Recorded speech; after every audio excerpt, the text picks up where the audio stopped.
నమస్కారం. హరిప్రియ భక్తి ఛానల్కు స్వాగతం. ఈరోజు మనతో పాటు శివరుద్ర సాధువు గారు ఉన్నారు. మరి వారితో మాట్లాడదాం, మరిన్ని విషయాలు తెలుసుకుందాం. నమస్కారం సార్. నమస్కారం తల్లి. సాధువు అనేవాళ్ళు హిమాలయాల్లో ఉంటారు. మరి జనజీవన స్రవంతిలో ఉండొచ్చా? సాధువుకి ముందు 3 పేర్లు 4 పేర్లు చెప్పాము. అఘోరాలు, నాగ సాధువులు. అసలు హిమాలయాలు అనేటివి ఏంటో మనం మాట్లాడుకుందాం. అంటే ఒక హిమాలయాలు అనేది ఏంటంటమ్మా, అవన్నీ ఒక కొండ ప్రాంతాలు, పర్వత శ్రేణులు, స్వర్గానికి దారి. అక్కడ తిండి ఉండదు, తర్వాత మీరు ఇప్పుడు అనుకున్న ఈ వాతావరణం కనిపించదు. సాధువులు హిమాలయాల్లో ఏం చేయాలి? మీ ప్రశ్న ఇదే. కాబట్టి హిమాలయాల్లో సాధువులకి, నాగ సాధువులకి, అఘోరాలకి అసలు పనే లేదు. వాళ్ళు ధ్యానం కోసం మాత్రమే వెళ్తారు. ఎందుకు వెళ్తారు ధ్యానానికి? ఒక యవనస్థ సాధువు ఇంతవరకు హిమాలయాలు ఎక్కలేడు. జీవితంలో అన్ని విద్యలను గురువులు శిష్యులకు అందించి ఇక ఈ తనువు చాలు అనుకున్న వాళ్ళు మాత్రమే హిమాలయాలకి చేరి అక్కడ ధ్యానంలో ప్రాణం ఉన్నా లేకపోయినా ఇంకా నేను తండ్రి దగ్గరికి చేరుతాననేసి హిమాలయాలకి చేరుతారు. ఇప్పుడు హిమాలయాల్లో ఉంటున్న వాళ్ళంతా అఘోరాలు, నాగ సాధువులు.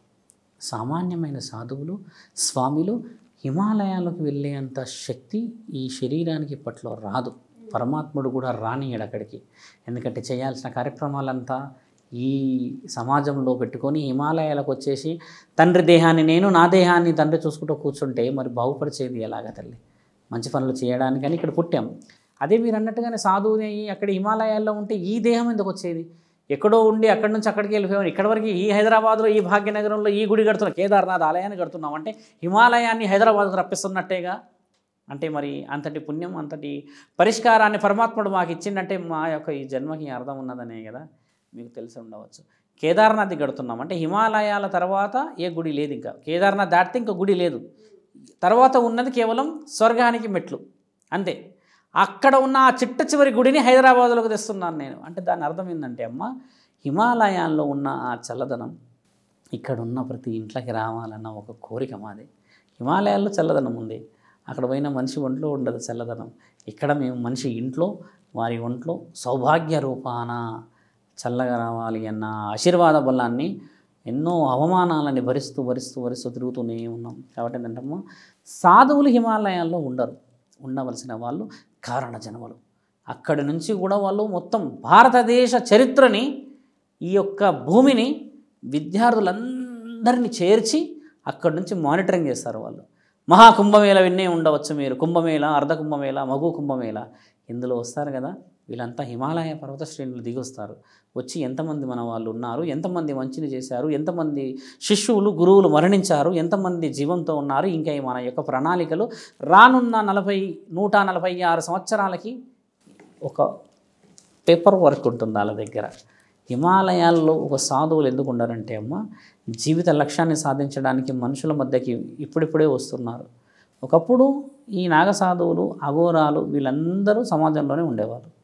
అప్పుడు ఏంటంటే ధర్మరక్షణకై ఏదైనా మీకు అవసరం ఉన్నదా అని అడిగేవాళ్ళు. మీకు తెలుసా అమ్మ, ఒక సాధువు, ఒక నాగ సాధువు ఒక అఘోరా అడిగే ప్రశ్న, నీవు ఈసారి మహాకుంభమేళ అయినప్పుడు యూట్యూబ్ ఛానల్లో ఓపెన్ చేసినప్పుడు చూసినప్పుడు చెప్తే, ఇట్లనే అమ్మల దగ్గరికి కానీ, చెల్లెల దగ్గరికి, అక్కల దగ్గరికి, తమ్ముళ్ళ దగ్గరికి వస్తారు నాగ సాధువులు. వచ్చి మా వల్ల మీకేమైనా ఉపయోగం ఉందా అని అడుగుతారు హిందీలో.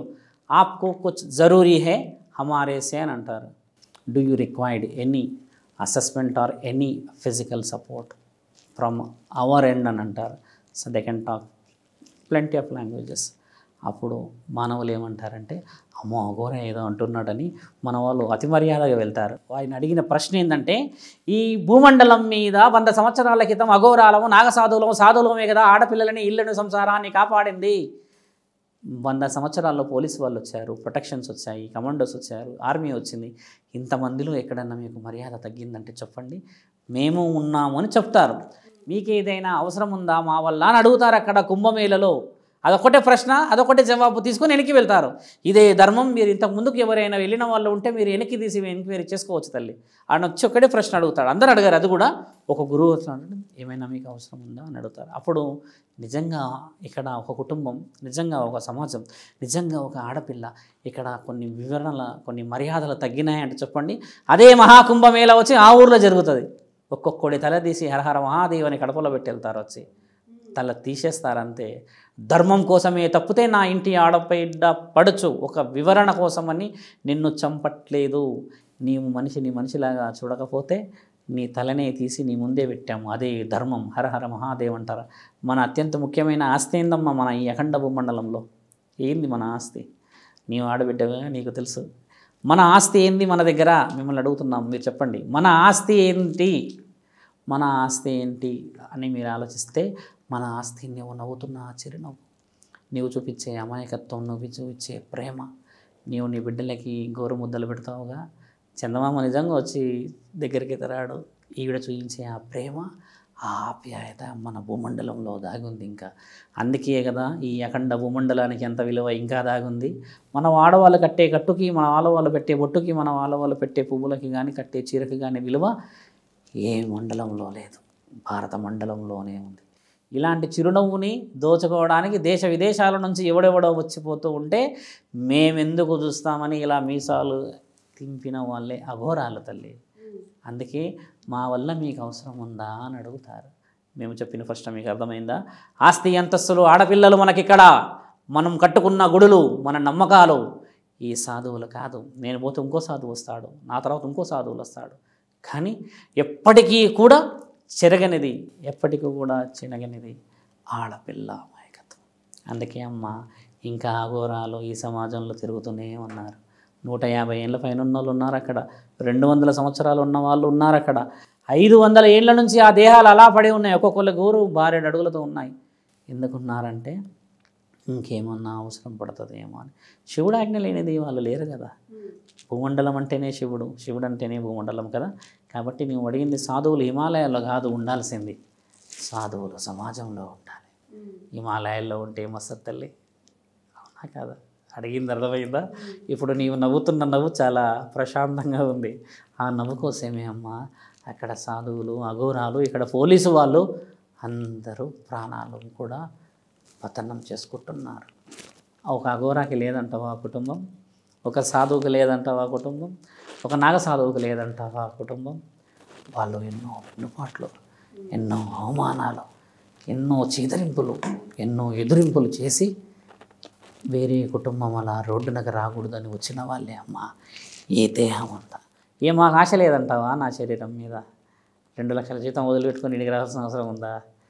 పరమాత్ముడికి తెలుసు కదా ఏ చెట్టు ఏ విత్తనం వేస్తే వస్తుంది అని. అలా పరమాత్ముడి తెలిసిన ఆజ్ఞలో మనం చాలా చిన్న అణువులం. మీకు ఇంకో విషయం చెప్తాను. బిడ్డ పుట్టినప్పుడు ఊపిరి ఉంటుంది, పేరు ఉండదు. బిడ్డ చనిపోయినప్పుడు పేరు ఉంటుంది, ఊపిరి ఉండదు. ఆ మధ్యలో జరిగేది జీవితం. ఇంకా దేనికోసం గొడవ పడాలి? పేరున్నప్పుడేమో నీవు లేవు, ఊపిరే లేదు నీకు. ఊపిరి ఉన్నప్పుడేమో నీకు పేరు ఏం పెట్టాలని మన వాళ్ళు బుక్కులు తోలాడతారు. జీవిత లక్ష్యం చాలా చాలా చిన్న తల్లి.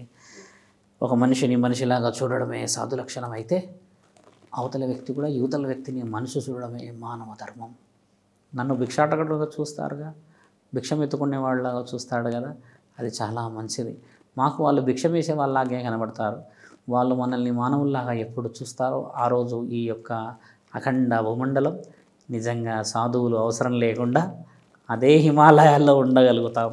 అర్థమైందా అమ్మ మీరు అడిగిన ప్రశ్నకి జవాబు?